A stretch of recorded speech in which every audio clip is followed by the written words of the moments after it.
Deux événements ont bouleversé la France politique ce dimanche. Le premier concerne le Rassemblement national, grand vainqueur du premier tour des élections législatives anticipées et possiblement triomphateur du second dimanche prochain. Fondé au siècle dernier, ce parti l'a été par un homme qui a torturé ses semblables lors de la guerre d'Algérie. Ce seul fait procure un vertige. Il suggère combien il a fallu de défaillances politiques et morales pour que nous soyons confrontés à cette réalité. Il dit aussi l'altération de l'image de la République française dans le monde. Mais la démocratie ne connaît qu'un maître, le suffrage universel, régulateur des idées et des émotions publiques. Leur projet, dont certains semblaient aberrants, serait dans cette hypothèse validé par les votes de l'Assemblée nationale.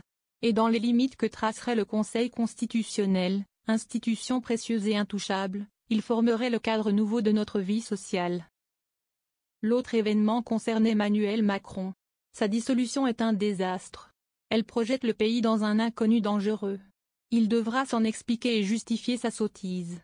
Le voici en outre privé de tous ses pouvoirs. Les constitutionnels, bien sûr, car la force de la dernière expression du suffrage universel le réduit au rôle de spectateur dans à peu près tous les domaines. Mais le président a perdu aussi son autorité morale, sa crédibilité politique, la confiance populaire.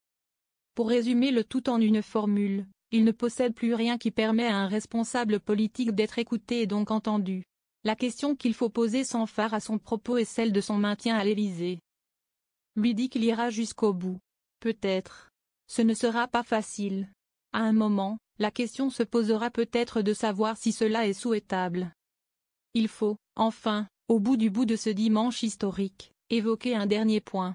Jean-Luc Mélenchon a pesé dans cette campagne comme un boulet sur la gauche. L'ambiguïté de ses positions et la violence de son expression en ont fait un repoussoir dont a profité le Rassemblement national. On peut imaginer que ce fut là son dernier combat. On peut constater qu'il s'est agi d'un naufrage.